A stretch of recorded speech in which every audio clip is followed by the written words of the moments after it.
அபிஷேக ஆராதனை, அனல் மூட்டும் ஆராதனை,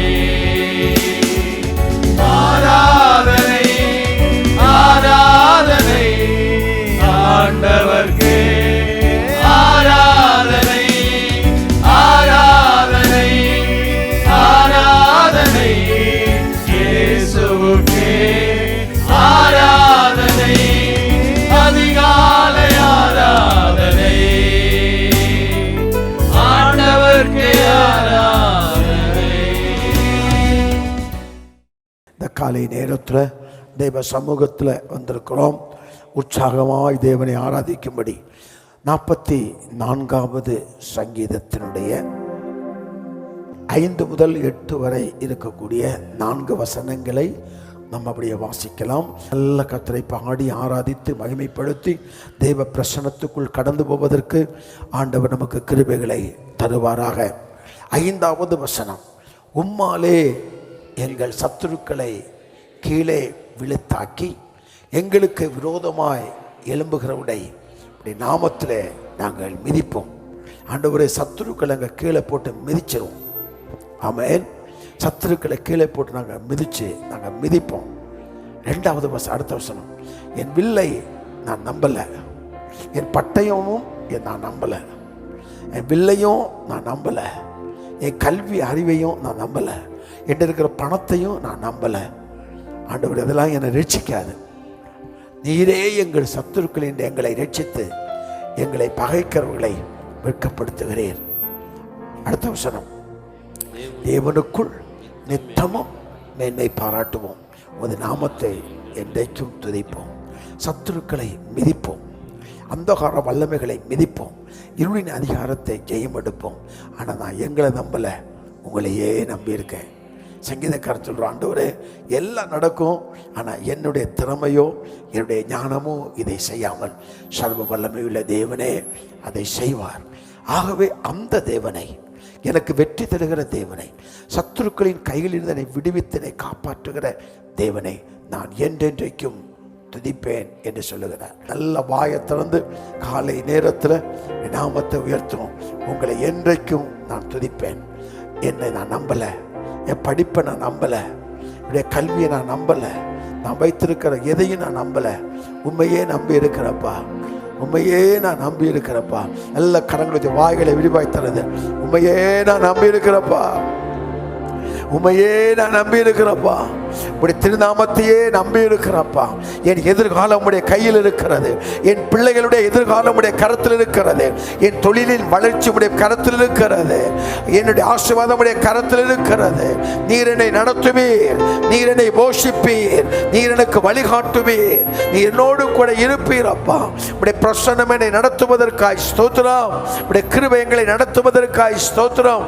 என்னையே நான் நம்பாதபடி உம்முடைய கிருபையிலே, உம்முடைய நிழலிலே, உம்முடைய பாதுகாப்பிலே, உம்முடைய பராமரிப்பிலே, உம்முடைய ஆளுகையிலே நான் வாழும்படிக்கு என்னை உண்மைத்து அர்ப்பணித்து நாங்கள் ஜெபிக்கிறோம் இந்த காலை நேரத்தில். ஹல்லேலூயா, ஹல்லேலூயா, ஹல்லேலூயா, ஹல்லேலூயா. கர்த்தாவே, தேவர்களில் உமக்கு ஒப்பானவர் யார்? வானத்திலும் பூமியிலும் உமக்கு ஒப்பானவர் யார்? நல்ல கரங்களை தட்டி பாடி நாம் தேடி வார்த்தைக்கு நேராய் நாம் கடந்து போகலாம்.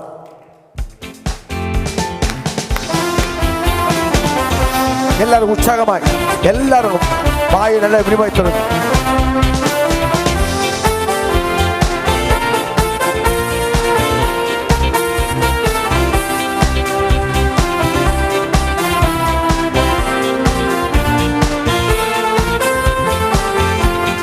கர்த்தாவே, தேவர்களில் உமக்கொப்பானவர் யார்? வானத்திலும் பூமியிலும் உமக்கொப்பானவர் யார்? கர்த்தாவே, தேவர்களில் உமக்கொப்பானவர் யார்? வானத்திலும் பூமியிலும் உமக்கொப்பானவர் யார்? உமக்கொப்பானவர் யார்? உமக்கொப்பானவர் யார்? உமக்கொப்பானவர் யார்? உமக்கொப்பானவர்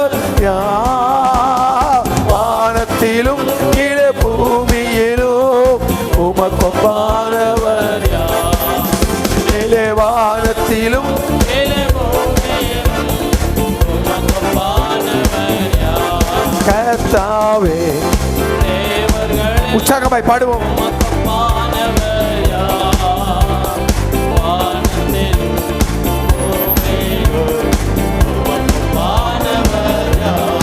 செங்கடலை நீர் பிளந்து உந்தன் ஜனங்களை நடத்தி சென்றே.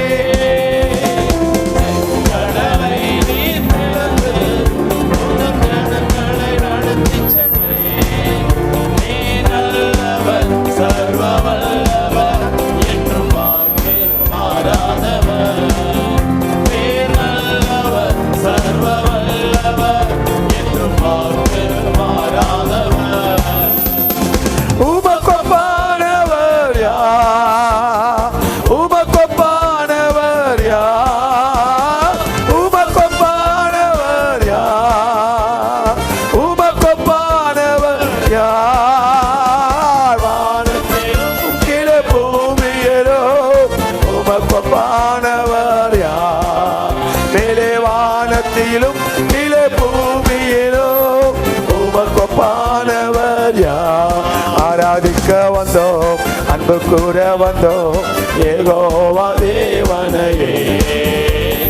துதித்திட வந்தோம், தொழுதிட வந்தோம், தூயவரே இயேசுவையே. ஆமென் ஆமென். ஆராதிக்க வந்தோம், அன்பு கூற வந்தோம், யெகோவா தேவனையே. துதித்திட வந்தோம், தொழுதிட வந்தோம், தூயவர் இயேசுவையே.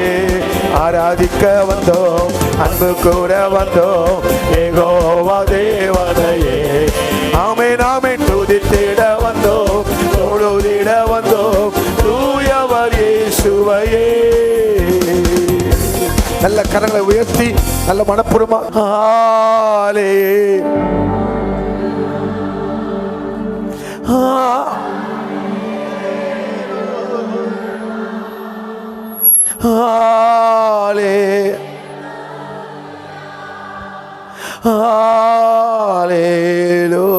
நல்ல கரங்களை உயர்த்தி சொல்ல வல்லமை உள்ள ஹாலே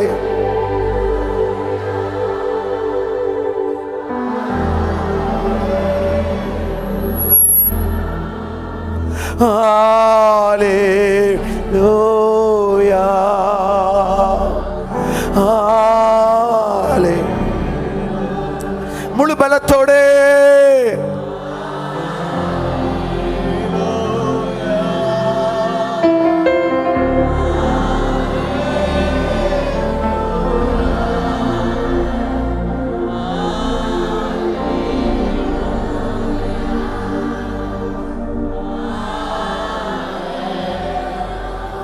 once again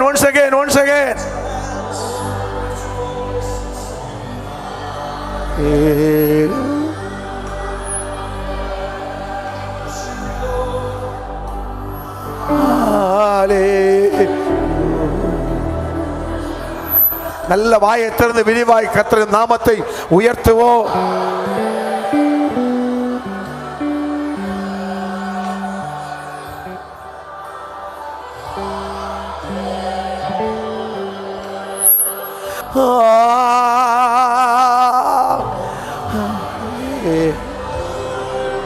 Jesus name.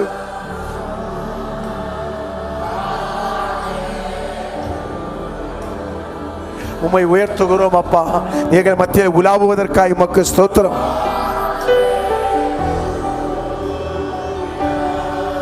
Jesus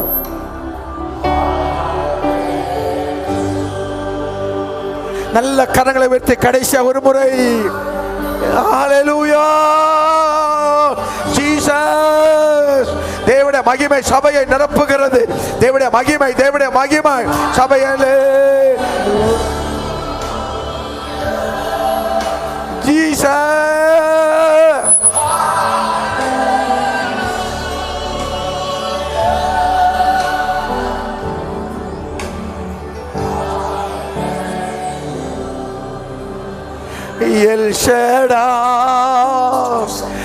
L Shaddai சர்வ வல்ல தேவனே. கரங்களை உயர்த்தி எல் ஷடாய் சர்வவல்ல தேவனே,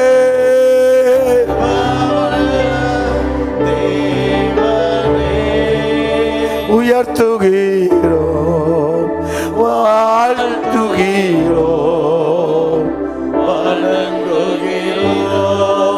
எல்ரோயி சத்தமா, எல்ரோயி. சின்ன பிள்ளைகள் எல்லாம் சேர்த்து ஒரு மனமா எல்ரோயி, என்னை கண்ட தெய்வமே,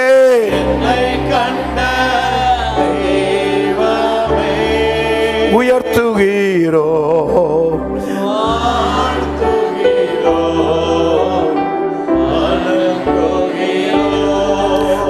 ஹல்லேலூயா, ஹல்லேலூயா.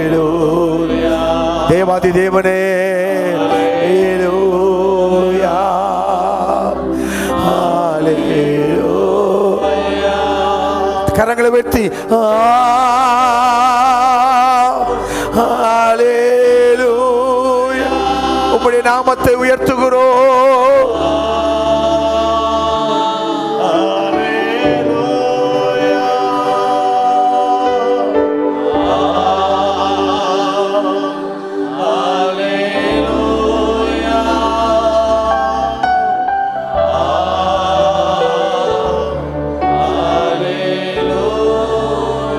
பிதாவே, உடைய கிருபையுள்ள கரங்களை ஒப்பு கொடுக்கிறோம்.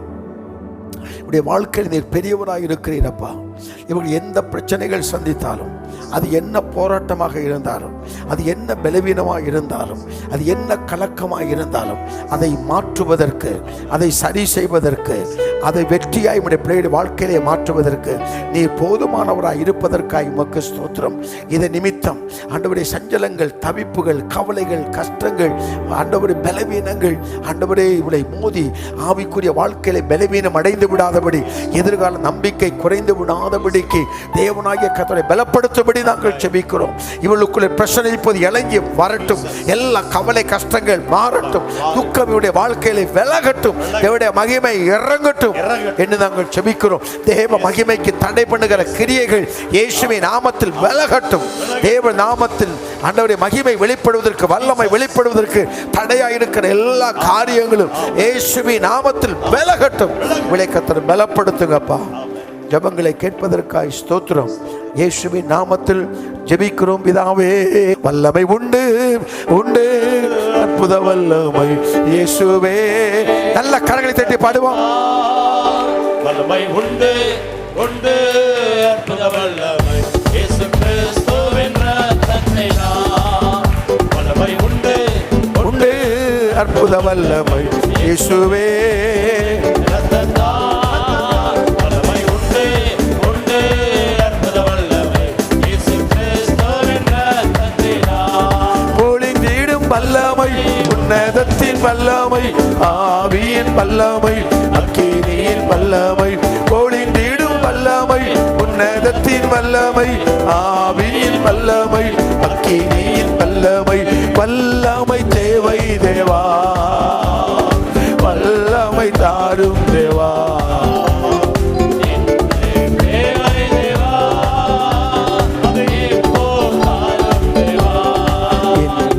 தேவை தேவா, இப்போ தாரும் தேவா.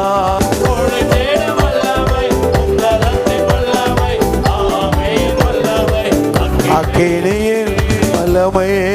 கரங்களை வெற்றி ஆளே.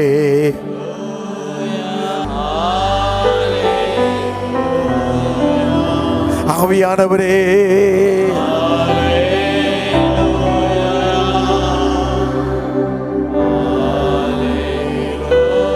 தேவனே, தேவ பிரசன்னம் சபையை நிரப்பட்டும். ஹல்லேலூயா. தேவனே,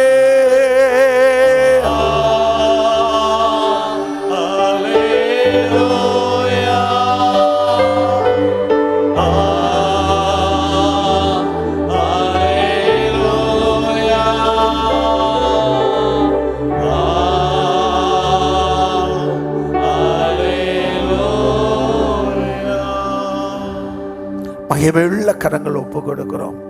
நடத்தும், தேவ இரக்கம் வெளிப்படட்டும், தேவ தயவு வெளிப்படட்டும். இப்படி கிருபையில வார்த்தைகளை எங்களுக்கு தாரும். இயேசுவின் நாமத்தில் ஜெபிக்கிறேன் பிதாவே, ஆமென். இன்றைக்கு ஜனங்களுக்குள்ள இருக்கக்கூடிய முதல் கேள்வி, தேவன் பேசுவாரா? தேவன் பேசுவதை நான் கேட்க முடியுமா? தேவ சித்தத்தை நான் அறிய முடியுமா? தேவன் என்னை நடத்துவதை உணர முடியுமா? 100% முடியும். இந்த காரியத்தை செய்யலாமா, செய்யக்கூடாதா? செய்யலாம் என்றால் அதை எப்படி கண்டுபிடிப்பது என்ற ஒரு கேள்வி எல்லாருக்குமே இருக்கிறது. அதற்கு தீர்வைத்தான் இன்றைய செய்தியின் மூலமாய் உங்களுக்கு நான் சொல்ல விரும்புகிறேன். இந்த இடத்துக்கு நான் போகலாமா, போகக்கூடாதா? இந்த தீர்மானத்தை நான் எடுத்தது நல்லதா கெட்டதா? இந்த தீர்மானத்தினால் பின் விளைவுகள் என்ன உண்டாகும் என்பதை அறிவதற்கு நாம் ஜெபிக்கிறவர்களாக மட்டுமல்ல, தேவ உறவில் வளர்கிறவர்களாய் இருக்க வேண்டும். ஜெபிக்கிறது நம்முடைய தேவைகளை மட்டும் நம்ம ஆண்டவர்கிட்ட கேட்கறது. ஆண்டவர் எனக்கு இந்த போராட்டம் இருக்கிறது, அந்த விடுதலைக்காக ஜெபிக்கிறது.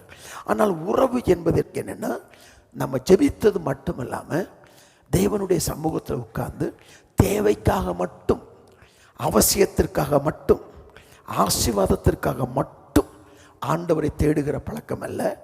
மாறாக அவரோடு இருக்கிற அன்பை,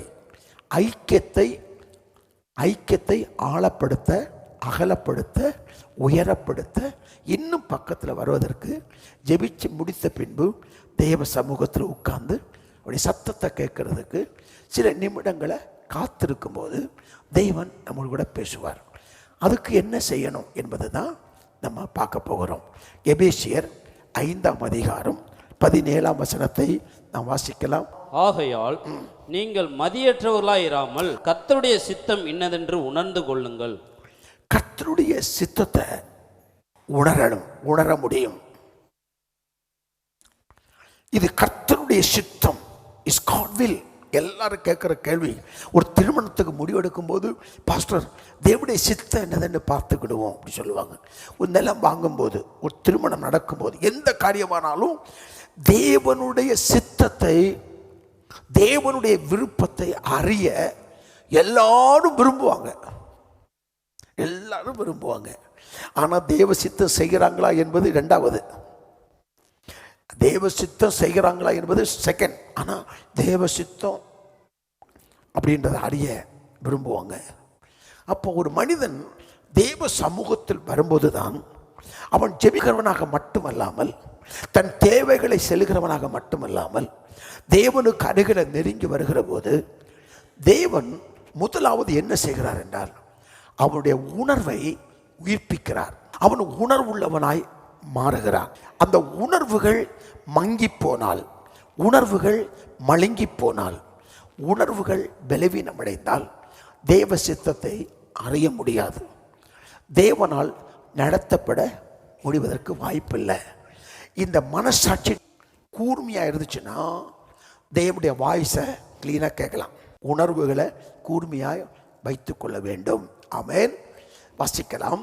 சங்கீதம் 19:13. சங்கீதம் 19:13 வாசிக்கலாம். துணிகரமான பாவங்களுக்கு உமது அடியேனை விலக்கி காரும், அவைகள் என்னை ஆண்டு கொள்ள ஒட்டாதிரும். அப்பொழுது நான் 12 வாசிங்க. தன் பிழைகளை உணர்கிறவன் யார்? மறைவான குற்றங்களுக்கு என்னை நீங்களாக்கும். அப்ப அந்த மனசாட்சி செத்து போச்சுன்னா உணர முடியாது.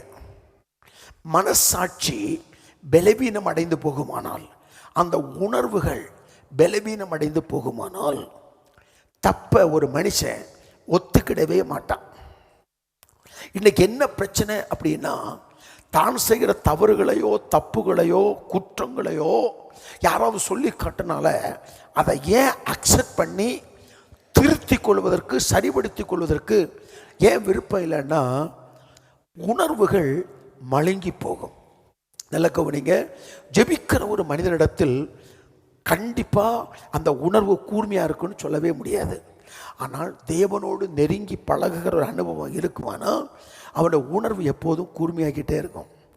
அது தெளிவாகிட்டே இருக்கும். அந்த உணர்வு எந்த அளவுக்கு, இந்த மனசாட்சி எந்த அளவுக்கு விழித்திருக்கிறதோ அந்த அளவுக்கு தேவ சித்தத்தை எளிதில் நீங்கள் புரிந்து கொள்ளலாம். மனசாட்சி சத்து போச்சுன்னா, உணர்வு மழுங்கி போச்சுன்னா, உணர்வு அழிஞ்சு போச்சுன்னா, தேவ சத்தத்தை, தேவ வாய்ஸை கேட்கவே முடியாது. அதுக்கு பிறகு மாம்சம் தான் வெளிப்படும், சுய கிரியை தான் வெளிப்படும், சுய இஷ்டம் தான் வெளிப்படும், சுய ஆசை தான் வெளிப்படும், மாம்ச கிரியை அதிகமாக வெளிப்படும். அப்போது மனசாட்சி, உணர்வு மழுங்காமல் பார்த்துக்கிடணும். அந்த மனசாட்சியை மழுங்காமல் கூர்மையாக்கி தெளிவாக்கி வைப்பது தான் ஜெபம். அந்த ஜெப பிரசனத்துக்குள்ளே வரும்போது தேவன் அதை கூர்மையாக்கி கொண்டே வருகிறார். 1 ராஜாக்கள் 3ஆம் அதிகாரம் 12வது வசனம். உன் வார்த்தைகளின்படி செய்தேன், ஞானமும் உணர்வுள்ள இருதயத்தை உனக்கு தந்தேன். ஆமென். உணர்வுள்ள இருதயத்தை உனக்கு தந்தேன். இது யாருக்கு ஆண்டவர் சொல்றாரு? சாலமோனுக்கு கர்த்தர் சொல்றாரு. சாலமோன் ஒரு ஞானி, ஆனால் அவனுக்கு பார்த்து சொல்றாரு, உனக்கு உணர்வுள்ள இருதயத்தை தந்தேன். அந்த உணர்வுள்ள இருதயமாக நம்முடைய இருதயம் இருக்கும்போது தேவனால் நடத்தப்படுகிற, தேவ சத்தத்தை கேட்கிற அந்த கிருபையை கர்த்தர் நமக்கு தருகிறார். ஏசாயா 11ஆம் அதிகாரம் 2வது வசனம். ஆண்டவராக இருக்கிற இயேசு கிறிஸ்துவுக்கு மேலே இருந்த ஞானத்தையும் உணர்வையும் அருளும் ஆவியையும், ஞானத்தையும் உணர்வையும் அருளும் ஆவி, உணர்வை அருளும் ஆவி ஆண்டவருக்கு மேலே இருந்ததை குறித்து நம்ம பார்க்கிறோம். அப்போ நம்ம ஜெபிக்கிறோம், என் தேவைகளை நான் தேவன்கிட்ட சொல்லிட்டே இருக்கிறேன், என் விருப்பத்தை ஆண்டோடு சொல்லிக்கிறேன். நல்லது, அதோடு நின்று விடாமல் தேவ சமூகத்தில் போகும்போது, ஆண்டவரே என் உணர்வை, என் மனசாட்சியை கூர்மையாக்கும், என் மனசாட்சியை தெளிவாக்கும், என் மனசாட்சியை ஆண்டவரே இன்னும் தெளிவாக்கும் சொல்லும்போது நம்முடைய மனசாட்சி, உள் உணர்வுகள் கூர்மையாக, தெளிவாக, மழுங்காக இருக்குமானால் அற்புதம். மழுங்கி போன கத்தி வச்சு தக்காளியை கட் பண்ணால் தக்காளியிலேருந்து சாரெல்லாம் வெளியில் வந்துடும். கூர்மையான கத்தி நல்ல ஷார்ப்பாக வெட்டிடும். மனசாட்சி, உணர்வு கூர்மையாக இருந்துச்சுன்னா கர்த்தர் பேசுகிறத எளிதாக கண்டுபிடிக்கலாம். எந்த ஊழியக்காரடைய உதவி உனக்கு தேவையில்லை. யார்கிட்டையும் போய் கை பொத்தி கால் பொத்தி எனக்கு ஜெபிங்கன்னு கைதட்ட வேண்டிய அவசியம் இல்லை. மனசாட்சி மட்டும் தெளிவாக இருந்தால் போதும், உணர்வு மட்டும் தெளிவாக இருந்தால் போதும். தேவன் பேசுவதை சத்தமாக கேட்டாலும் உணர்த்துவதை கேட்க முடியும். சங்கீதம் 51 தலைப்பை வாசிங்க. தலைப்பை பத்சேபாளிடத்தில் தாவீது பாவத்திற்கு உட்பட்ட பின்பு நாத்தான் தீர்க்கதரிசி அவனிடத்தில் வந்து அவன் பாவத்தை உணர்த்தின போது பாடி ராக தலைவனுக்கு ஒப்புவிக்கப்பட்ட தாவீது. என்ன பாருங்க, இப்ப உரியாவை கொல்றான், பட்சேபாலை எடுத்துக்கொள்றான், பெரிய தவறு செய்யறான் தாவீது. ஆனா அங்க போனோம் அவன் என்ன சொல்றான் தெரியுமா? உணர்த்தினான். யாருக்கு உணர்த்தினா? அல்ல உணர்த்துறான். எப்படி தீர்க்கதரிசி பண்ணுங்க, கதை சொல்றான் பாருங்க, கதை சொல்லி புரிய வைக்கிறான் பாருங்க. ஆண்டவர், நம்ம ஆண்டவராக இருக்கிற இயேசு கிறிஸ்து தன்னுடைய சீஷர்களுக்கு ஒரு காரியத்தை சொல்ல வருகிற போது, ஒரு காரியத்தை புரிய வைக்கிற போது அழகா கதையின் மூலமா சொல்றாரு. ஏன்னா அதை உணரணும், உணர்ந்தாதான் அவங்க மனசுக்குள்ள போகும். இங்க போய் நாத்தான் தீர்க்கதரிசி போய் தாவீதிட்ட போய் டெய்லி இந்த பாவம் உணர்த்துகிறான். அப்ப அந்த உணர்வை தூண்டுற பாருங்க. அப்போ என்ன அர்த்தம்? தாவீதுக்கு உணர்வு மங்கி போச்சே. பாவம் செஞ்சவன் நம்ம பாவம் செஞ்சுட்டேன், தவறு பண்ணிட்டேன், உரியாவை கொன்னுட்டேன், அவருடைய மனைவியை எடுத்துட்டேன், இந்த தவறு அவனுக்கு தெரியல, அவன் தப்பு அவனுக்கு தெரியல. இப்போ தீர்க்கதரிசி வந்து என்ன சொல்றான் தெரியுமா? அவனுக்கு மேல பழி போடல, அவனு மேல குறை சொல்லல, தவறை உணர்த்துகிறான். மத்தேயு 18:15. உன் சகோதரன் உனக்கு விரோதமாக குற்றம் செய்தால் நீ அவனிடத்தில் போய் நீயும் அவனும் தனித்திருக்கையில் அவன் குற்றத்தை அவனுக்கு உணர்த்து. குற்றத்தை அவனுக்கு உணர்த்து. அவன் தவறு அவனுக்கு சொல்லு. அப்ப அவனுக்கு குற்றம் அவனுக்கு என்ன பண்ணல, தெரியல. இப்ப ஆண்டவர் சொல்றாரு, அப்படி தவறு செஞ்சிச்சுன்னா என்ன பண்ண, போய் உணர்த்து. இந்த உணர்வு இல்லை, அதனால அவன் செஞ்ச தப்ப ஒத்துக்கிடல, அவன் செய்த பாவத்தை அவன் ஒத்துக்கிடல, அவன் செய்த தவறை அவன் ஒத்துக்கிடல. ஏன் வாக்குவாதம் பண்றான்? ஏன்னா அவன் தவற உணரல. அந்த உணர்வு மங்கி போயிட்டு, உணர்வு மழுங்கி போயிட்டு, உணர்வு பலவீனம் அடைஞ்சிச்சு. ஆகவே அவன் செய்த பாவம் அவனுக்கு தப்பா தெரியல, அவன் செய்த தப்பு அவனுக்கு சரியா தெரியல.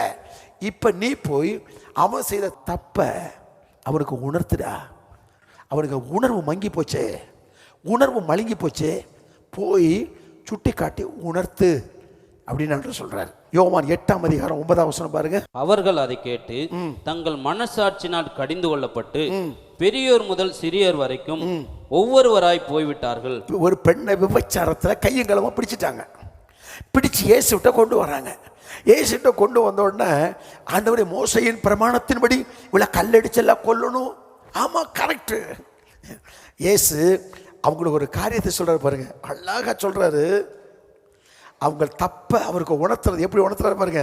இவனை மனசாட்சி இல்லாதவனுங்க, உணர்வு இல்லாதவனுங்க, கடுமையானவனுங்க. ஆனால் ஆண்டவர் சொல்றாரு, உங்களில் எவன் பரிசுத்தவனாக இருக்கிறானோ, எவனுக்கு மேலே தப்பு இல்லையோ அவன் முதல் கல்லடிடான்றாரு, உணர்த்துறாரு. இந்த வார்த்தை இயேசு வாயிலிருந்து வந்த உடனே மனசாட்சியில் கடிந்து கொள்ளப்பட்டு ஒவ்வொருத்தரை கல்லை விட்டு போயிட்டான். ஒருத்தன் கூட அங்கே நிற்கலை. அப்போ அந்த மனசாட்சி அவனுக்கு செத்து போயிருந்துச்சு. அந்த மனசாட்சி தெளிவடைந்த போது தப்பை உணர்ந்தான், கல்லை கீழே போட்டான், போயிட்டான். ஒரு மனிதன் உணர்வடையும் போது தான் தன்னுடைய தவறை உணர்வான், தன்னுடைய தப்பை ஒத்துக்கொள்வான், தன்னுடைய குறைவை ஒத்துக்கொள்வான்.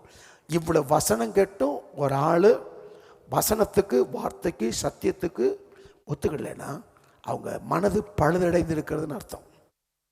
அந்த பழுதடைந்த மனதை தேவ சமூகத்தில் கொண்டு வந்து உயிர்ப்பிப்பது தான் ஜெபம். தேவ சமூகத்துக்கு வந்து தேவ உறவில் வரும்போது அவருடைய மனதை, மனசாட்சியை, உணர்வை தேவன் தட்டி கூர்மையாக்குகிறார். இன்னொரு வசனத்தை நம்ம வாசிக்கலாம். லூக்கா 23:42. லூக்கா 23:42. இயேசுவை நோக்கி, ஆண்டவரே, நீர் உம்முடைய ராஜ்யத்தில் வரும்போது அடியேனை நினைத்தருளும் என்றான். ஆமென். 2 கல்ல நம்ம தப்பு பண்ணோம், அதனால தண்டனை அடைகிறோம். அந்த சிலுவையில் இருக்கும்போது அவனுக்கு ஒரு உணர்வு வருது, நம்ம பாவம் செய்து சிலுவையில் அடிக்கப்பட்டிருக்கிறோம். ஆனால் இயேசு ஒண்ணுமே செய்யாம சிலுவையில் அடிக்கப்பட்டிருக்கிறாரு. ஒரு கள்ளன் இன்னொரு கள்ளனை கடிந்து கொள்ளுகிறான். அப்ப அவனுக்கு ஒரு உணர்வு வருது, நம்ம செஞ்சது பாவம். அப்போ ஒரு மனிதனுடைய வாழ்க்கை இதெல்லாம் கவனிங்க. இன்னைக்கு நான் பேசுகிற இந்த சத்தியம், இந்த வசன வார்த்தைகள் ஒருவருக்கு நேராக வரும்போது மனசாட்சியில் தெளிவு இருந்தாதான் சொல்கிற வார்த்தைகள் உள்ள போகும், இல்லைன்னா போகாது. தன்னுடைய தவறுகளை, தன்னுடைய தப்புகளை, தன்னுடைய குற்றத்தை, தன்னுடைய குறைவுகளை நான் மாம்சத்தில் இருக்கிறேன் அப்படின்பதை எப்போ கண்டுபிடிக்க முடியும்னா உணர்வுகள் கூர்மையாக்கப்படும் பொழுது. ரோமர் 1:21. அவர்கள் தேவனை அறிந்தும் அவரை தேவன் என்று மகிமைப்படுத்தாமலும் ஸ்தோத்தரியாமலும் இருந்து தங்கள் சிந்தனைகளான வீணரானார்கள். உணர்வில்லாத அவர்களுடைய இருதயம் இருளடைந்தது. அப்ப உணர்வு இல்லைன்னா இருதயம் இருளாயிரும். மனசாட்சி செத்து போச்சுன்னா இருதயம் இருட்டாயிரும். அப்போ ஏன் தேவ சமூகத்துக்கு வான்னு பேசிட்டு இருக்கிறேன்னா, தேவ சமூகத்திற்கு வரும்போது, காலையில் தேவனை தேடும்போது, அவர் சமூகத்தில் வந்து ஜெபிப்பது மட்டுமல்லாமல் சில நேரங்கள், சில நிமிடங்கள் தேவ சமூகத்தில் காத்திருந்து தேவனோடு ஒரு ஐக்கியத்தை, தேவனோடு இருக்கிற அன்பை புதுப்பித்து கொண்டே இருக்கும்போது நம்முடைய மனசாட்சி எப்போதும் கூர்மையாக இருக்கும், தெளிவாக இருக்கும். மனது மட்டும் தெளிவாக இருந்து உணர்வு கூர்மையாக இருந்துச்சுன்னா எவ்ரி டைம் கர்த்தர் நம்ம நடத்துகிறத எளிதாய் அறிந்து கொள்ளலாம். எளிதாய் கர்த்தர் நடத்துவார். ஒரு ஆள் ஒரு காரியத்தை வந்து சொல்கிறாருன்னு வச்சுக்கோங்க, மாம்சத்தில் பேசுகிறாரா, இல்லை இவருக்கு விருப்பத்தை ஒன்று உள்ளே நுழைக்கிறாரா, இல்லை சத்ருதம் உள்ளே கொண்டு வரானா என்பதை பேசி கொண்டு இருக்கிற போதே நமக்குள்ளே இருக்கிற ஆவியானவர் நமக்கு தெளிவுபட வைப்பார். இந்த மனசாட்சி மட்டும் தெளிவாக இருக்கணும், இதை அழிக்காமல் பார்த்துக்கிடணும். ஓசியா 5:15. அவர்கள் தங்கள் குற்றங்களை உணர்ந்து என் முகத்தை தேடும். குற்றங்களை என்ன பண்ணணும்? தன் தவறுகளை உணர்கிறவன் யார்? இப்ப இங்க என்ன பண்ணி இருக்குது? குற்றங்களை உணர்கிறவன் யார்? தன் தவறுகளை உணர்கிறவன் யார்? அப்ப இந்த எந்த அளவுக்கு வரும் அப்படின்னா உணர்வுகள் வரும்போது தான். வாசிக்கலாம், இன்னொரு வசனத்தை கூட வாசிக்கலாம். உபாகமம் 32:29. உபாகமம் 32:29. உபாகமம் 32. அவர்கள் ஞானமடைந்து இதை உணர்ந்து தங்கள் முடிவை சிந்தித்துக் கொண்டால் நலமாயிருக்கும் என்று. சொல்லுங்க பார்க்கலாம். அவர்கள் ஞானமடைந்து அதை உணர்ந்து தங்கள் முடிவை உணரணும். அடுத்தது இன்னொரு வசனம் இருக்குது, உபாகமத்துக்கு நேரா 29வது அதிகாரம் 4வது வசனம். ஆகிலும் கர்த்தர் உங்களுக்கு உணரத்தக்க இருதயத்தையும் காணத்தக்க கண்களையும் கேட்கத்தக்க காதுகளையும் இந்நாள் வரைக்கும் கொடுக்கவில்லை. ஆமென். உணரத்தக்க இருதயத்தை கேட்கணும். அதுதான் தேவனுடைய சித்தத்தை உணர முடியும். இந்த உணர்வு இருந்தால் தான் தேவ சித்தத்தின்படி தீர்மானம் எடுக்க முடியும். தேவ சித்தத்தின்படி இந்த இடத்துக்கு போகலாமா போகக்கூடாமா, அந்த உணர்வை தேவன் கூர்மையாக்கினால் எளிதாய் நீங்கள் தேவனோடு நடக்கலாம். எந்த ஊழியர்ட்டையும் போகாம நீ நல்ல வேதத்தை வாசித்து தேவ சமூகத்தில் நின்று இந்த உணர்வை மட்டும் கூர்மையாக்கி கொண்டு தேவன் பேசுவதற்கு மனப்பூர்வமாய் கீழ்ப்படிவதற்கு தன்னை ஒப்பு கொடுத்த ஒவ்வொரு ஆளுக்கும் தீர்க்கதரிசன வார்த்தை கத்த பேசிட்டே இருப்பார். உனக்கு வெளிப்பட்டுட்டே இருக்கும். அந்த இருதயத்தை மட்டும் தெளிவாக வச்சுக்கிட்டே இருக்கணும். அந்த கூர்மையாக்கிட்டே இருக்கணும். அதை மழுங்க விடக்கூடாது, மங்கி போக விடக்கூடாது, தெளிவாக இருக்கணும். அதான் சொல்லுகிறது, தெளிந்த புத்தி உள்ளவர்களாயிருங்கள், விழித்திருங்கள். 1 பேதுரு 5ஆம் அதிகாரம் 7ஆம் வசனத்தில் வாசிக்கிறோம். பவுல் தீமோத்தேயுக்கு எழுதும்போது, நீயோ எல்லாவற்றிலும் மன தெளிவுள்ளவனாய் இரு. இந்த மன தெளிவு என்பது என்னது? இருதயம் தூய்மையாக இருக்கிறது, கூர்மையாக இருக்கும், ஷார்ப்பாக இருக்கும். இது எப்போ வரும்? இது இல்லைன்னா என்ன நடக்கும், இது இல்லைன்னா என்ன நடக்கும் என்பதை சொல்ல. நம்பர் 1, ஜெபிக்கும்போது இந்த உணர்வுகள் கூர்மையாகும். 2, வேதம் வாசிக்கும் போது, தேவனுடைய வார்த்தைகளை வாசித்து தியானிக்கும் போது அந்த உணர்வுகள் கூர்மையாகும். 3வது, பிரசங்கம் கேட்கும் போது, இந்த வார்த்தையை அவர்கள் கேட்டபோது உள்ளத்திலே குத்தப்பட்டார்கள். அப்போ அந்த உணர்வு அடுத்தது எப்போ கூர்மையாகும் தெளிவாகும் அப்படின்னா, பிரசங்கத்தை கேட்கும்போது அந்த மனசு அப்படியே என்ன பண்ணும்? கூர்மையாகும். 4வது, தேவ பிரசன்னத்தில் இருக்கும்போது. நல்ல கவனிங்க, ஒரு தீர்க்கதரிசி, இவன் ஒரு தீர்க்கதரிசி. இங்கே வரும்போது சில காரியத்தை நம்ம வாசிக்கலாம், ஒரு வசனத்தை நம்ம பார்க்கலாம். 6வது அதிகாரம். அப்பொழுது சேராபின்களில் அதுக்கு முந்தி நீங்க வாசிச்சிட்டீங்கன்னா தேவ பிரசன்னம் அங்க வந்து இறங்குது. ஆலயத்தை தேவனுடைய மகிமை மூடுகிறது. கூப்பிடுகிற சத்தத்தால் வாசல்களின் நிலை அசைந்தது, ஆலயம் புகையினால் நிறைந்தது. நல்ல கவனிங்க, தேவ பிரசன்னத்துல தான் ஒரு மனிதன் தன் தவறை அறிக்கை செய்வான். நான் பேச முடியாத, நான் செய்ய முடியாத, சொல்ல முடியாத, சிந்திக்க முடியாமல் எந்த காரியத்தையும் ஒன்று எவ்வளோ பெரிய ஸ்கால செய்ய முடியாது. தேவ பிரசன்னம் வந்துச்சுன்னா உங்கள் வாழ்க்கை மாறிடும், உங்கள் வாழ்க்கை மறுரூபமாயிரும், உங்கள் வாழ்க்கையில் வித்தியாசம் உண்டாயிரும். நீங்கள் தேவனுக்கு கிட்ட நெருங்கி வந்துடுவீங்க. அதை தேவ பிரசன்னத்தை கொண்டு வரதுக்காக நான் காலையில் போராடுறேன். தேவ மகிமை வந்துட்டேன்னா. ஏன்னா ஏசியா தீர்க்கதரிசி ஒரு பயங்கரமான தீர்க்கதரிசி. 3 தீர்க்கதரிசிகள் விசேஷமானவர்கள். அதில் எரேமியா, ஏசாயா, எசேக்கியேல். ஆனால் இவன் பயங்கரமான தீர்க்கதரிசி. இப்போ பாருங்க, அவங்களுக்கு அடுத்தவங்களை பார்த்து சொல்கிறான், ஐயோ சாராயம் குடிக்கிறவனுக்கு ஐயோ, நன்மையை தீமைன்னு சொல்றவனுக்கு ஐயோ, உனக்கு ஐயோ, இவனுக்கு ஐயோ, இவனுக்கு ஐயோ அப்படின்னு சொல்கிறான். இந்த தேவ மகிமை அவனை நிரப்பினோன்னு ஐயோ நான் ஹதமானேன் அப்படின்ற மாதிரி தப்ப முதல் முறையாய் ஒத்துக்கொள்கிறான். நான் அசுத்த உதடுள்ள மனிதன் என்பதை ஒரு தீர்க்கதரிசி ஒத்துக்கொள்கிறான். எப்ப? தேவ பிரசன்னத்தில். திரும்ப சொல்றேன், நீங்க தேவ சமூகத்தில் வந்து நீங்க ஜெபித்து தேவ பிரசன்னத்துக்குள்ள வரும்போது தான் தெய்வம் நம்மோடு பேச முடியும். ஜெபிக்கும் போது தேவன் பேசுவான்னு எதிர்பார்க்க முடியாது. ஆனால் உங்களை ஒரு தேவ மகிமை, ஒரு தேவ பிரசன்னம் மூடுமானால் அந்த தேவ பிரசன்னத்தின் மத்தியில் இருந்து வானத்தையும் பூமியை உண்டாக்கின தேவன் நம்மோடு பேசுவதற்கு ஆயத்தமாக இருக்கிறார். அதான் சொல்றேன், நீ தேவ பிரசன்னத்துக்கு வா, வாஞ்சியோடு வா, தாகத்தோடு வா, காலையில வா, காத்துரு, கொஞ்ச நேரம் செலவு பண்ணு. என்ன வேலை இருக்கட்டும், என்ன செலவு இருக்கட்டும், என்ன தொழில் இருக்கட்டும், தலைபோற காரியமா இருக்கட்டும், தேவனோடு நேரம் செலவிடுப்பா. வெற்றி உள்ளவனா மாறிடுவேன், ஜெயம் உள்ளவனா மாறிடுவேன், ஆசீர்வாதமான பாத்திரமா மாறிடுவேன். உன்னை சத்ரு ஜெயிக்க முடியாது, அந்த ஆவிகள் ஜெயிக்க முடியாதுன்ற. தேவ சமூகத்து வா வா. ஒரு திரும்ப திரும்ப சொல்றேன், தேவ சமூகத்துக்கு வா. ஜெபிக்கிறவனாக மட்டும் நிற்காத, தேவ பிரசன்னத்தில் நிரம்புறவனாயிரு. இப்போ வந்தோன்னாங்க என்னென்ன காரியம் நடக்குது? பாவத்தை அறிக்கை செய்கிறான். 2, சுத்திகரிக்கப்படுகிறான். மூன்றாவது அர்ப்பணிக்கிறான். நான்காவது தேவ சத்தம் கேட்கிறான். ஐந்தாவது தேவனுடைய விருப்பத்துக்கு ஒப்பு கொடுக்கிறான். எப்போ? தேவ பிரசன்னத்தில். அந்த வசனத்தை வசிக்க, அப்பொழுது நான் ஐயோ அதமானேன், நான் அசுத்த உதடுள்ள மனுஷன், அசுத்த உதடுள்ள ஜனங்களின் நடுவில் வாசமாய் இருக்கிறவன், சேனைகளின் கர்த்தராகிய ராஜாவை என் கண்கள் கண்டதே என்றேன். அப்பொழுது சேராபின்கள் ஒருவன் பலிபீடத்திலிருந்து தன் கையிலே பிடித்த குறட்டால் ஒரு நெருப்பு தழலை எடுத்து என்னிடத்தில் பறந்து வந்து அதனால் என் வாயை தொட்டு, இதோ உன் உதடுகளை தொட்டதினால் உன் அக்கிரமம் நீங்கி உன் பாவம் நிவர்த்தியானது என்று. இப்ப இதெல்லாம் கவனிங்க. இந்த தேவ பிரசன்னம் வந்த உடனே பாவ உணர்வு வருது. பாவ உணர்வு வருது. பாவத்தை அறிக்கை செய்கிறான். பாவத்தை அறிக்கை செய்த உடனே வானத்தில் தேவதூதன் இறங்கி வந்து அவனை சுத்திகரிக்கிறான். அது மட்டுமல்ல, அவன் என்ன பண்ணது?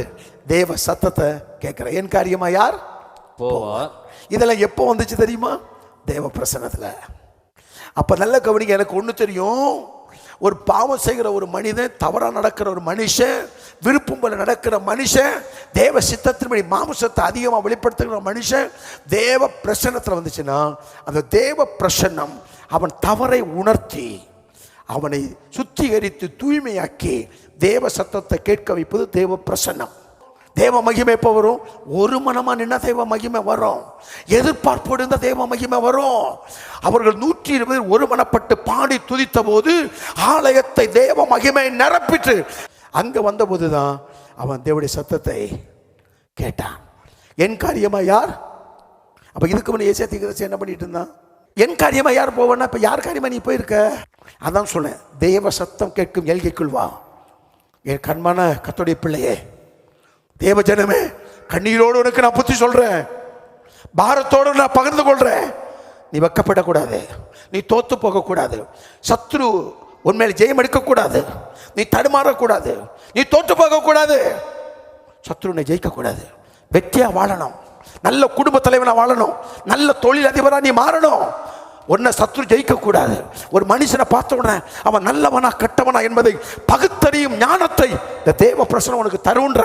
அதுக்குள்ள வந்துரு, ஒரு மகிமையான பாத்திரமா மாறணும். அப்ப தேவ பிரசன்னத்தில் வரும்போது பிரசன்னங்கள் வரும். ஆமென். ஜெபிக்கும் போது, ரெண்டாவது வேதம் வாசிக்கும் போது, மூன்றாவது பிரசங்கம் கேட்கும் போது, நாலாவது தேவ பிரசன்னத்தில், ஐந்தாவது ஊழியர்கள் மூலமாய். ஊழியர்கள் மூலமாய் நான் ஏற்கனவே சொன்ன பார்த்தீங்களா? ஊழியர்கள் மூலமாய் கர்த்தருடைய காரியத்தை உணர்த்தும் போது. சங்கீதம் 51 சங்கீதம். அடுத்தது ஆறாவது தீர்க்க தரிசனம் வெளிப்படும் பொழுது. சில நேரங்களில் தீர்க்க தரிசனம் வெளிப்படும். அப்போஸ்தலர்கள் 13ஆம் அதிகாரத்தில் பார்த்தீங்கன்னா தீர்க்க தரிசனம் வெளிப்பட்ட போது ஒப்பு கொடுத்தாங்க. தவற உணர்த்தல. ஆனால் தீர்க்க தரிசனம் வெளிப்படும் போது ஒரு மனிதனுக்கு உணர்வு உண்டாகும். தன்னுடைய தவறுகளை, தப்புகளை, குற்றங்களை, குறைகளை, தவறு சொல்லும்போது தீர்க்க தரிசனம் வெளிப்படும் போது அவன் வாழ்க்கையில் ஒரு உணர்வுகள் உண்டாகும். அடுத்தது எச்சரிக்கை அடையும் போது. ஏன்னா ஆவியானவர் பாவத்தை குறித்து, நீதியை குறித்து என்ன பண்ணுவார்? கண்டித்து உணர்த்துவார். யோவான் 16:8 வாசிக்கிற போது அவர் வந்து பாவத்தை குறித்து, நீதியை குறித்து கண்டித்து உணர்த்துவார். இந்த வசனத்தை பாருங்க, அவர் வந்து உணர்த்துவார். நல்ல திரும்ப அந்த வார்த்தையை நான் கோடிட விரும்புகிறேன். அதுக்கு கீழே, அந்த வசனத்தை கீழே அழகான வார்த்தையில கோடு போடுறேன்.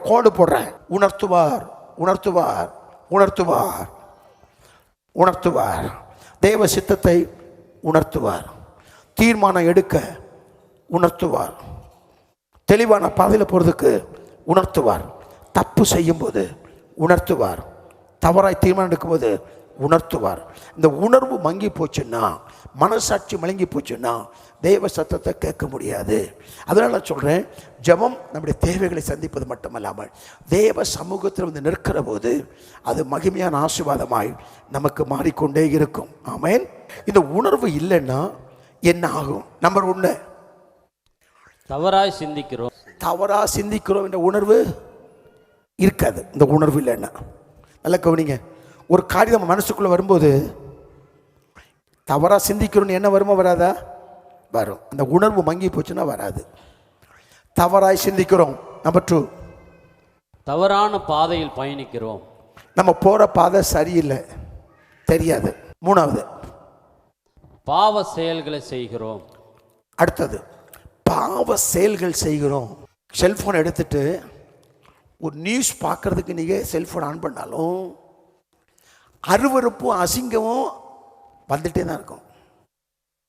இப்படி தள்ளிட்டே இருக்கிற போது ஒரு அருவருப்பான காட்சியை தள்ளிவிட்டு நீங்கள் தேடுகிற சரியான காரியத்தை பார்க்கணுன்னா இந்த உணர்வு இருந்தால் தான் ஜெயிக்க முடியும்.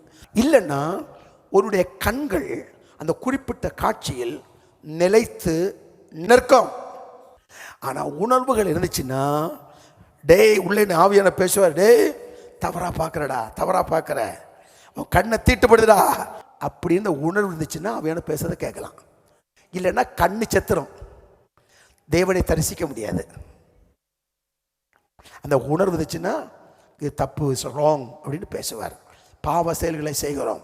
நெக்ஸ்ட் 4வது காரியம், கசப்பான வார்த்தைகளை பேசுகிறோம்.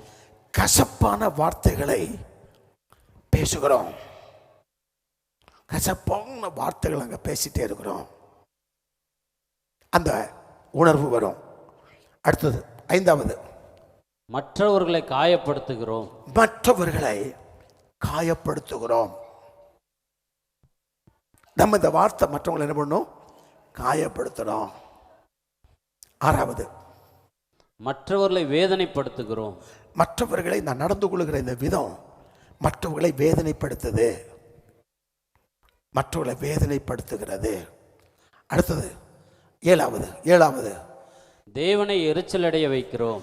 தேவனை நான் செய்கிற இந்த பாவ செயல்கள், கிரியைகள் தேவனை எரிச்சல் அடைய வைக்கிறது.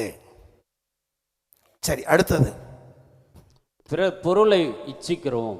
எங்கள் அப்பா பிதாவே, அன்பான தேவா, அருமை இரட்சகரே, ஆவியானவரே, நல்ல கரங்களை தட்டி பாடுவோம். அப்பா பிதாவே, அன்பான தேவா, அருமை இரட்சகரே, ஆவியானவரே. ஆமென். இந்த உணர்வு இருந்துச்சுன்னா, ஒரு பெண்ணு அலங்கோலமாக ட்ரெஸ் பண்ணி போட்டாலும் உணர்வு இருந்துச்சுன்னா, அடுத்தவன் மனைவியை பார்க்குறோம், அடுத்தவ கணவன், அந்த ட்ரெஸ் பண்ணி போறவ அடுத்தவளுடைய மனைவி, அடுத்தவனுடைய கணவன் பார்க்கக்கூடாது, தப்பு.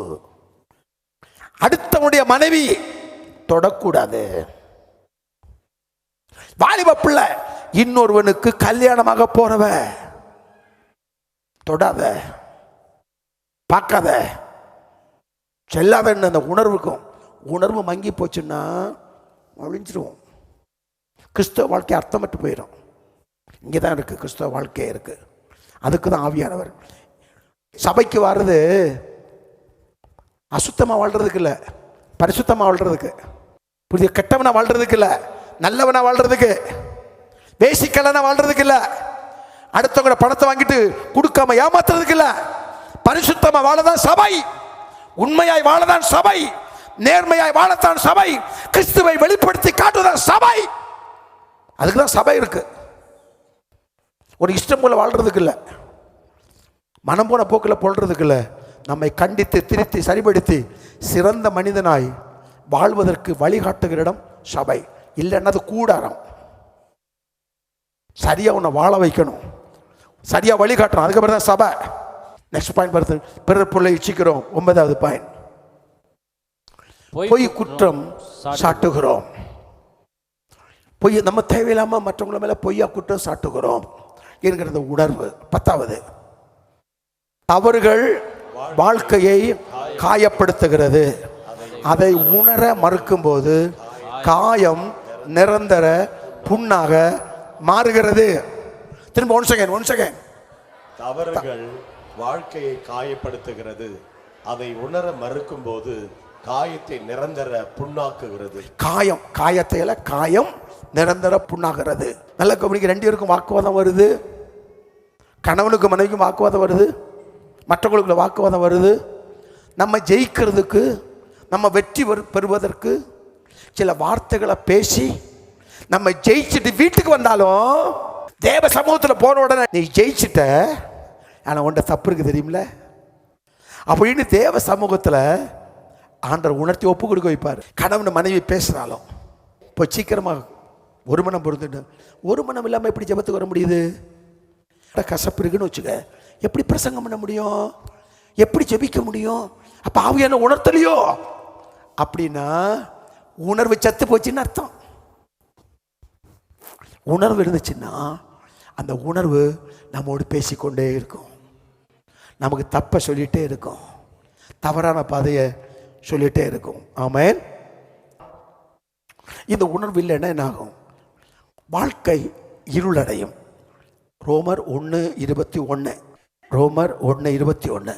உணர்வில்லாதவருடைய இருதயம் இருளடைந்தது, இருளடையும். நம்பர் 2, தீத்து 3:10 படி வாக்குவாதம் பண்ண வைக்கும். வாக்குவாதம் சண்டை போட வைக்கும்.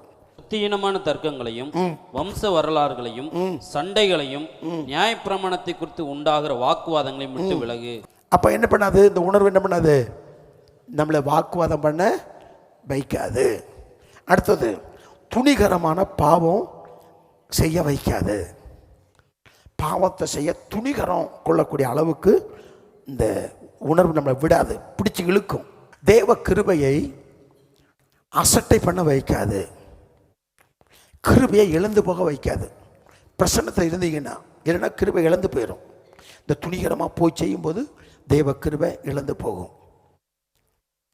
இந்த உணர்வு இல்லைன்னா இருளடையும், வாக்குவாதம் பண்ணும், துணிகரமான பாவம் செய்ய வைக்கும், தேவ கிருபையை அசட்டை பண்ணும்.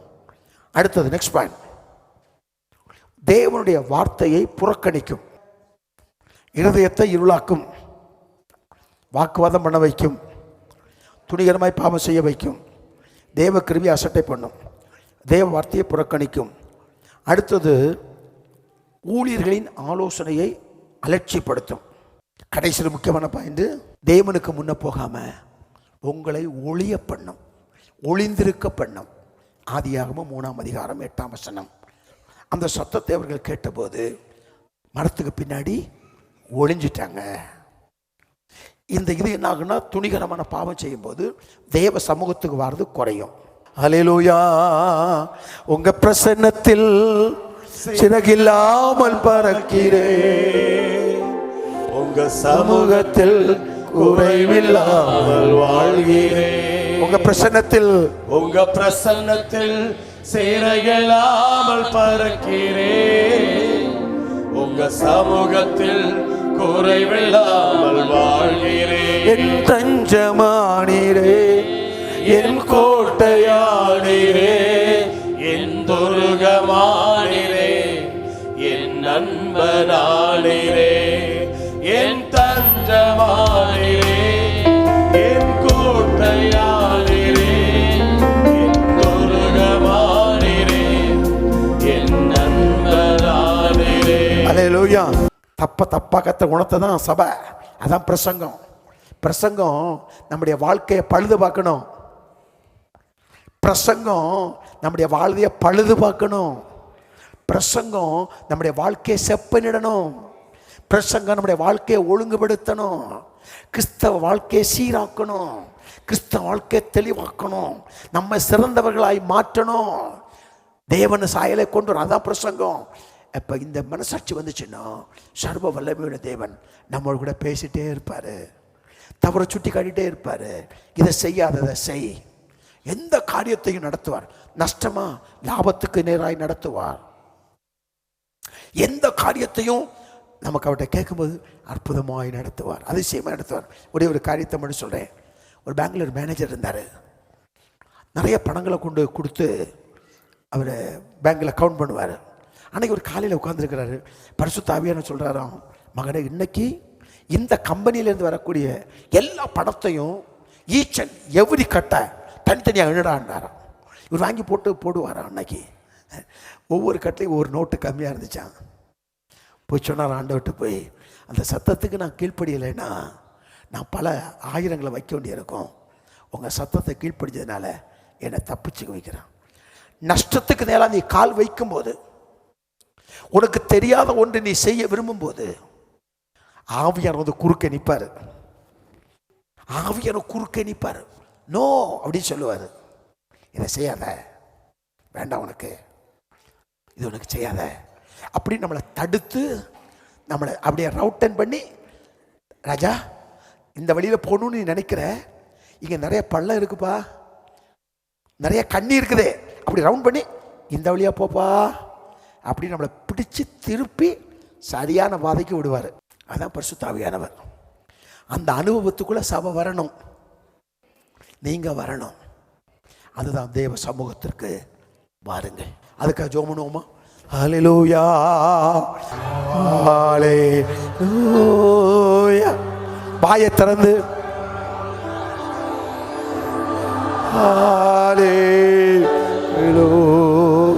நம்முடைய பிரசன்னத்தை நிரம்பட்டு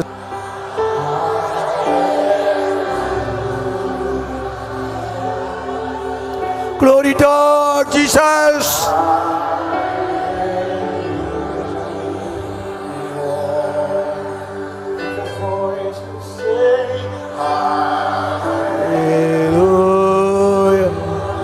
உம்மை உயர்த்துகிறோம். உணர்வு உண்டாகட்டும்.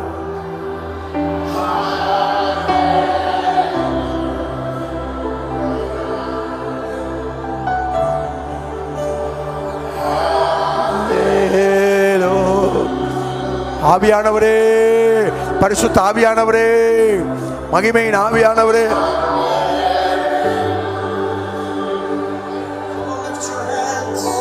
எல்லாரும் கரங்களை உயர்த்தி ஒருமுறை கூட தேவ மகிமைக்காய் ஸ்தோத்திரம்.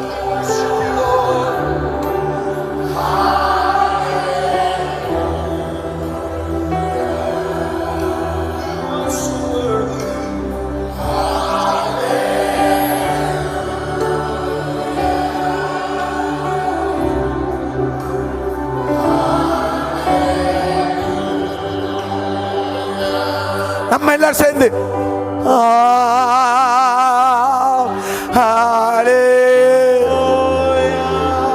சத்தத்தை உயர்த்தி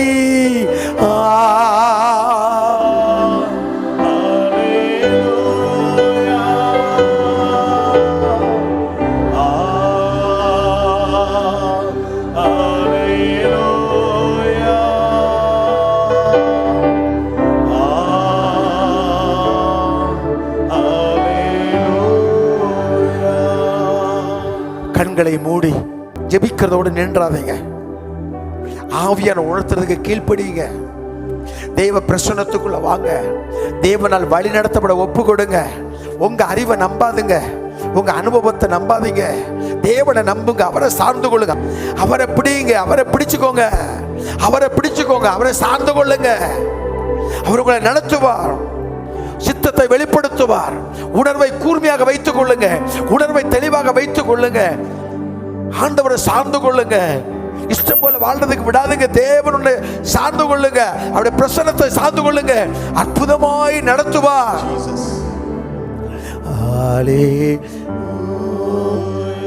இப்ப நீங்க மட்டும் முழு பலத்தோடு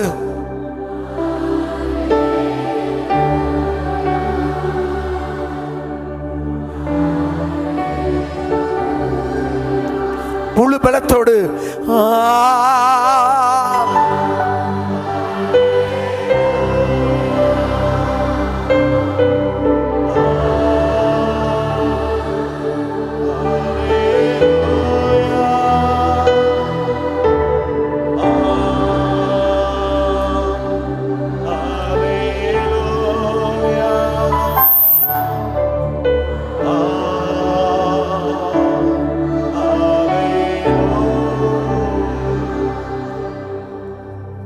கண்களை மூடி ஆவியானவரே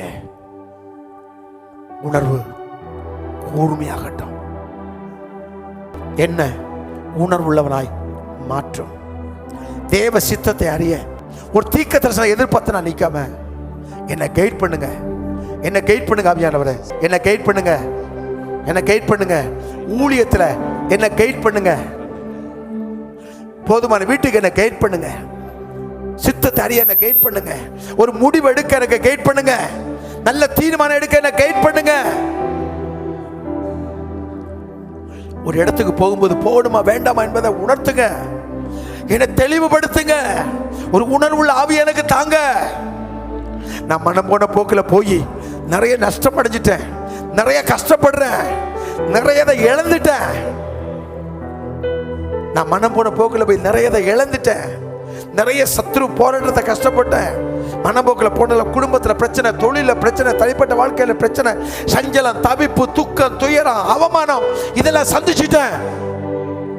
நடத்துங்க, என்ன கைட் பண்ணுங்க ஆவியானவரே, பரிசுத்த ஆவியானவரே என்ன கைட் பண்ணுங்க, என்ன கைட் பண்ணுங்க, எனக்கு கைட் பண்ணுங்க, என்ன நடத்துங்க, என்ன நடத்துங்க, என்ன நடத்துங்க, என்ன நடத்துங்க. தேவன் விருப்பமில்லாத காரியத்தை சொல்வதற்கு உணர்வுகள் ஓரளவுக்கு பலவீனமாக இருந்தாலும் இருதயத்தில் சஞ்சலம் ஓடிட்டே இருக்கும், மனசு தெளிவில்லாமல் இருக்கும். அப்படின்னா தேவன் இந்த காரியத்துக்கு பச்சை கொடி காட்டலை. ஒரு காரியம் தேவ சித்தமாக இருக்கும்னா மனசில் சமாதானமாக இருக்கும், மனசு சொல்லும் எஸ் அப்படின்னு கூடும். ஹோலி ஸ்பிரிட், பரிசுத்த ஆவியானவரே இது எனக்கு முடிவெடுக்க எனக்கு தெரியலை அப்படி சொன்னா மனசுக்குள்ளேருந்து பேசுவார். மனம் சமாதானமாக இருந்துச்சுன்னா ஓகே செய்யு. மனசுக்குள்ள ஒரு குழப்பம் உண்டாச்சுன்னா அமைதியாரு, மனம் போல செஞ்சுக்கிட்டு அதுக்கப்புறம் சிக்கிட்டு கிடந்து போராடுறது. தேவன்கிட்ட கேட்டு செய்யுங்க, ஆசீர்வாதமா இருக்கும். காத்துருங்க, பொறுமையா காத்துருங்க. கர்த்தர் வார்த்தை காத்துரு, எனக்கு வசனத்தை காட்டுங்கன்னு சொல்லு. ஒரு பிரச்சனையா எனக்கு வசனத்தை காட்டுங்க சாமி. ஆண்டவரே நீர் எங்களோடு கூட இருக்கிறதுக்கு ஒரு அடையாளத்தை எங்களுக்கு காண்பித்தரலாம். அடையாளத்தை கேளுங்க, அப்போ கர்த்தர் கண்டிப்பாக என்ன பண்ணுவார், ஒரு அடையாளத்தை உங்களுக்கு கண்டிப்பாக காட்டுவார். அடையாளத்தை காட்டுவார், தெளிவாக காட்டுவார். இனிமேல் நீங்கள் தேவனால் நடத்தப்படணும், வாழ்க்கை மாறணும், ஸ்பிரிச்சுவல் லைஃப் மாறணும், ஆவிக்குரிய தரம் உயரணும், மாம்ச கிரியை அழியணும், தேவனோட இணைஞ்சு நிற்கணும், தேவ சத்தம் கேட்க கேள்விக்குள்ள வளரணும், வெற்றி பெற்றவர்களாய் மாறணும்.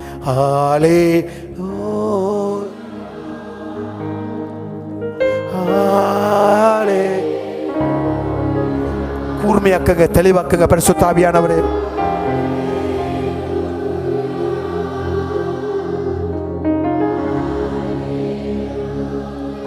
முழு மனதோடு கூட சேர்ந்து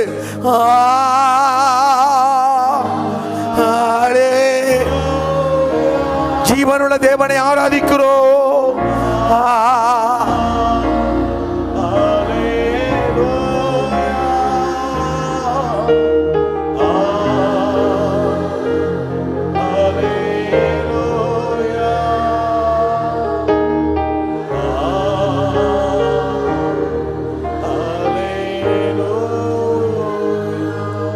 பரிசுத்த பிதாவே, இயேசுவின் நாமத்தில் ஜெபிக்கிறோம்.